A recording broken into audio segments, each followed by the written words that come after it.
we rolling right now? Yeah, whenever you're ready. Robbie Survey, and I play the drums.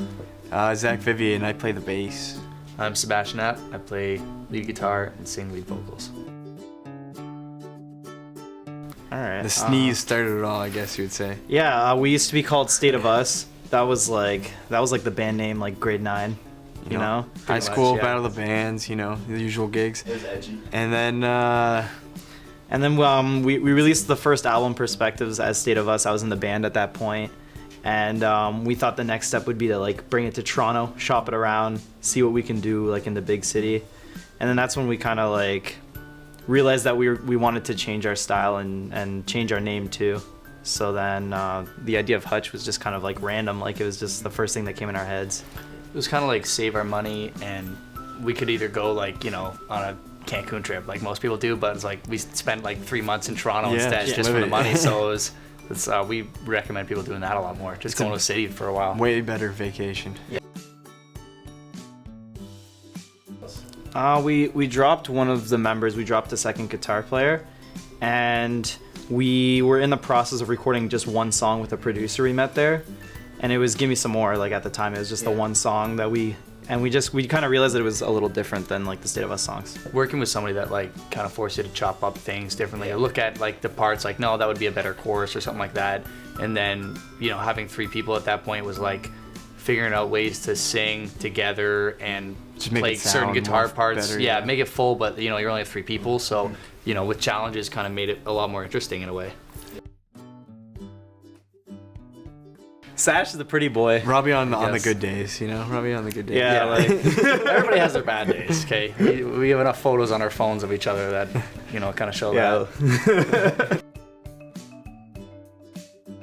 At first, you know, we were kind of pumped to see the whole crowd out there, and then once we got on stage, it was just kind of just like any other show almost. I think that's what I told Zach after we got off. Like, it felt like it was kind of no different from like playing a small venue in a way, because you know, it just it might be a little bit louder, there's more people there, but like once you're on stage, you kind of have to do what you do every time. Yeah, it kind of just felt like a really good show, right? Like super good crowd response. I would say like the one thing was like we were like under the stage, like we were in the green room the whole time, and then they just kind of like called us up, and like when that kind of happened, like my lungs just like expanded, and I was like all excited, and then it was like the first time we saw the full crowd, because like we were doing sound check and no one was there, and then we just kind of look out and it's just all these people. Yeah.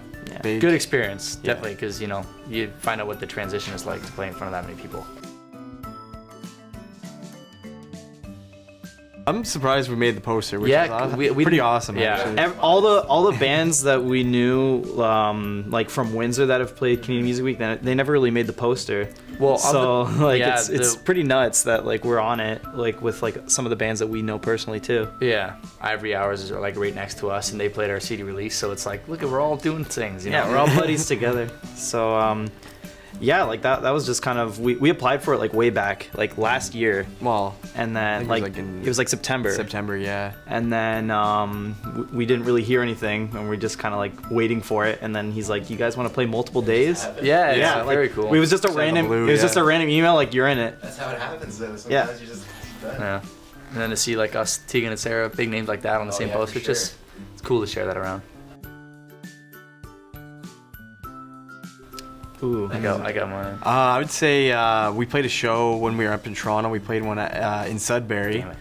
Yeah. And, you know, we just we packed up the van, hit the road to Sudbury, like 4-hour drive from Toronto when we were living there. And we played at a bar called the Townhouse, you know. The Sudbury is actually a weird city, you know. They don't really have much going on there. The mall's kind of... not so fun. We were like, we got there. We got there early, hoping to like do fun stuff, do Sudbury things, you know. And like during really, all we did is we just found like a really good nature trail, and we like just hiked out there because like we went to the mall and it was just weird and some train tracks over there. Look at that. But I guess like the perks of like a city that doesn't really have much going on is like if a band rolls in, like everybody goes. So, like we were just overwhelmed with all the people. Like it was better than a lot of our Toronto shows. And that was probably one of the better shows. I would say it's the best show of that trip. Yeah. Like just going up to Toronto, like. And we sometimes you don't even expect to get paid. You're like hoping to sell some merch. And at the end of the night, they kind of give us a wad of cash handshake, and we're like, we get paid, and they're like, Townhouse always has money. Yeah, Then we end up sleeping in the basement of the bar. Yeah, which was it was scary, but like very cool. They're like, because they kind of like have to lock us in there, and they're like, all right, well in the morning we'll let you out, kind of thing. And Our resident band. So they kind of just like asked us. They're like, oh, like, you have a place to crash. And we're like, oh, we might like sleep in the van. And they're like, oh, like we got a place for you to stay down there. And we thought it was gonna be like some like cushy like hotel room or something. yeah, whatever. There was like, I don't even know what color the walls of the room were. There was like graffiti. We're not knocking and it. stickers and like I'm kind of knocking. It was kind of gross. It was Trials of being a band. It was like moldy. the and greasiest place you would ever go It's to. kind of rock and roll, and there was stickers of like bands. It was like that, they we left know. like 7 wild bears in there, and they just kind of like like even like the beds were torn up, like I think we were all kind of like nervous doing it, but like looking back, I don't think we would change anything about it. It's the first time we like went for it, you know, real. like we're like, let's go to Toronto and see what we can do. In the end, it was worth it. I think what came out of it. Yeah, you know, 'cause, we like- became better musicians. We became like smarter in Yeah. the sense of like just being in a band. We kind of figured shit out. Yeah, you like learn more, and then we ended up meeting the producer that made the album.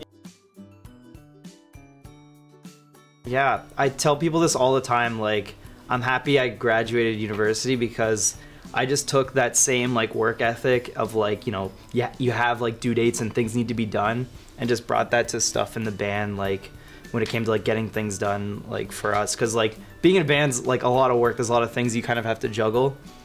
So it was just bringing that same sort of grind that's in at university, you know, like, staying up at all hours of the night, getting things, like, done. I just kind of brought that to the band.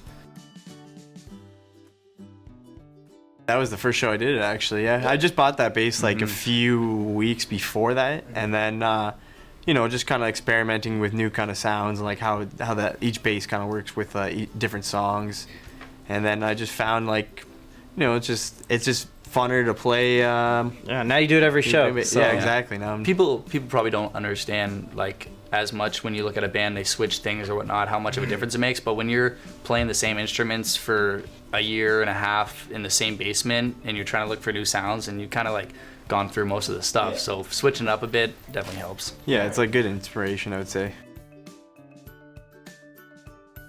So the CD of our actual physical CD, it has a picture of our this table. We me, Sash, and my girlfriend Jenny, we all painted it. It was like an old, it was like a wire spool, like a huge wire spool. Yeah, that's what the CD is, and then like all the blankets and stuff. That was just something we kind of figured out like when we were redoing the basement and stuff.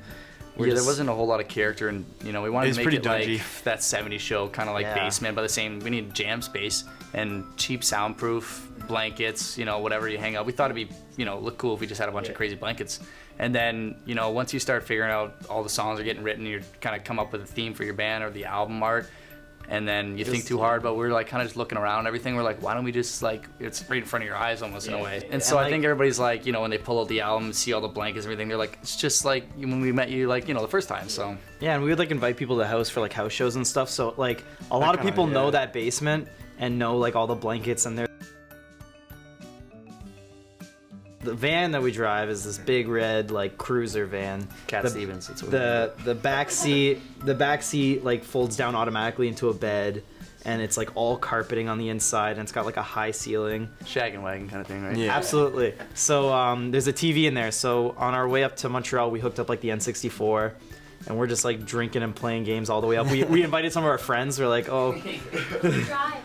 I drive. He drives. Because it's my van technically, so I don't mind driving. I like cruising, and I get to control the radio, so I'll take that. We always try and bring people up. It helps for gas, and people are like, what are you doing on this weekend? Nothing. Why don't you just come with us, to Toronto or wherever we're going, right? Yeah. And they always end up having, you know, You guys want to go? good time. Jeez, we're just getting by, It's you know, hard day by day. Yeah, it's hard to picture Where we'll be. where you're gonna be. Honestly, like even a year from like today, I didn't see us here. Like Yeah, like even the Simple Plan show. If somebody were to come up to me like 2 years ago and like, you're gonna open for Simple Plan one day, I'd be like, wow, we must be famous at that point. It's like we got to do it at our hometown and everything. Yeah.